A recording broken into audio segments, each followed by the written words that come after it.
The topic that we're doing today is something that I developed a number of years ago. And it had what motivated me to start this topic was I realized that as much as NLP was about interpersonal communication, excellence, effectiveness, it seemed like it didn't. If you measured, and this is one way of measuring effectiveness in interpersonal communication, is if relationships lasted, if they continued over time. And it seems to me that even people who claim to be effective communicators with excellent skills, they still break up, they still get divorced, they still have, and it would seem to me that that's something that I don't think that's the ultimate measurement of success. So I think sometimes it's people do need to go apart, and yet at the same time I wanted to pay attention to how people dealt with conflict and differences, because I do think that in any case most people, well, actually not most, everybody has to deal with interpersonal conflict. And we could talk about the NLP presuppositions, I mean, communications, the response you get, and rapport skills and pacing and leading. And yet sometimes we find ourselves in a disagreement, in conflict, where what one person wants seems to be at odds with what somebody else wants. And it could create bring up a lot of discomfort, anger, etc.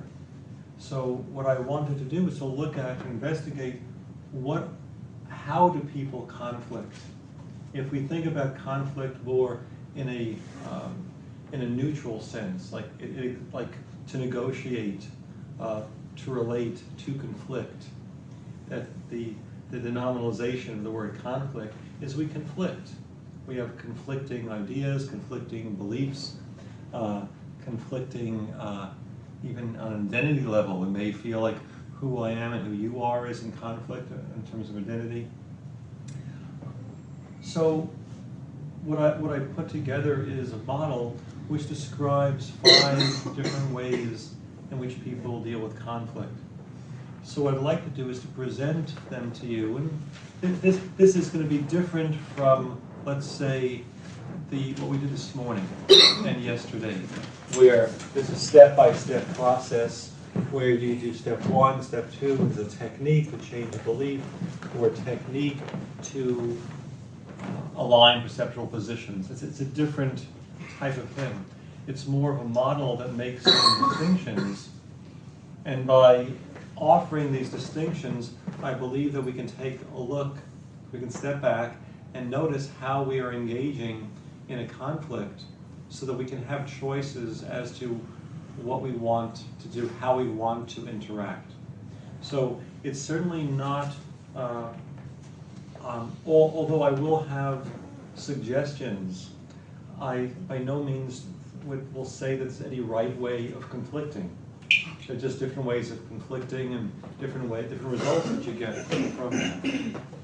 Now, actually, Mark, can I share with you the belief you're speaking about?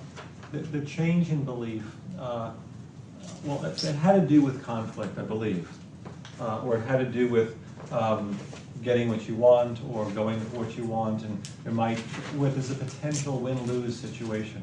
Is that correct? Mm-hmm. Now, if you are playing a game, whether it's baseball, whether it's boxing, whether it's any competitive game, there is a winner and a loser.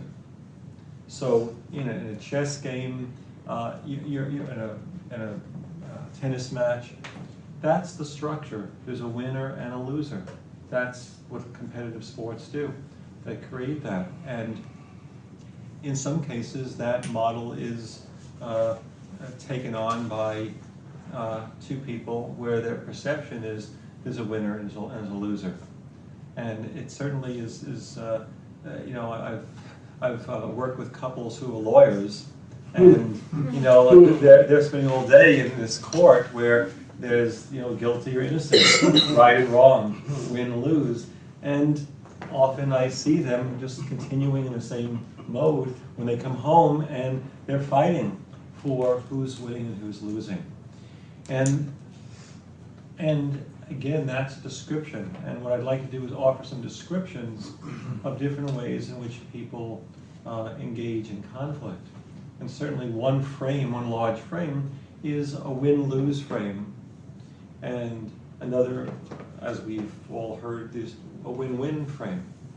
And I do find that even though ideally, and it's my ideal, that I'd like to operate in a win-win situation overall in a relationship, and I do think that when there's a relationship and both people are experiencing that their needs, their wants, their wishes, their objections are all being considered and included, it leads to a much happier, more satisfying relationship when both people feel like they're not they're not being manipulated, which of course is a big word in NLP about manipulation. But sometimes, I mean, we all manipulate, but what are we doing it for? Are we doing it to get what we want, or are we looking to somehow influence the relationship in a way that both people get what they want? Now, how many people would say that they do have some negative feelings or negative connotations associated with conflict when they think of the word? How many don't? Okay. How many can go both ways and see it?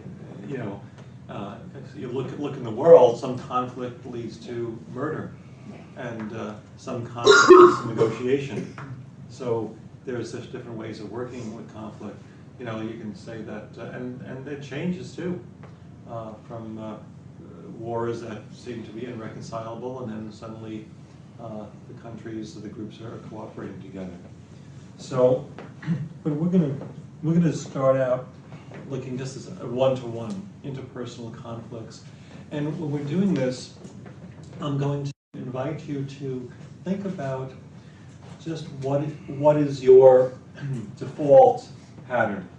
Generally, when there is a conflict, what is your tendency?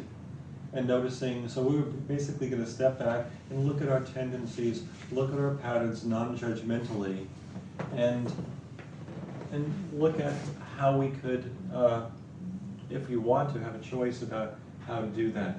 Now, certainly, there's one thing inherent in NLP, which is we say the meaning of my communication is the response that I get. At the same time, when we do a well-formed outcome, we look at what is my outcome, is it within my control? And certainly a lot of people come into NLP with the purpose of getting someone else to do what you want them to do. It's definitely, I've heard it said, I've heard it advertised that way, get what you want, learn how to get other people to do what you want them to do.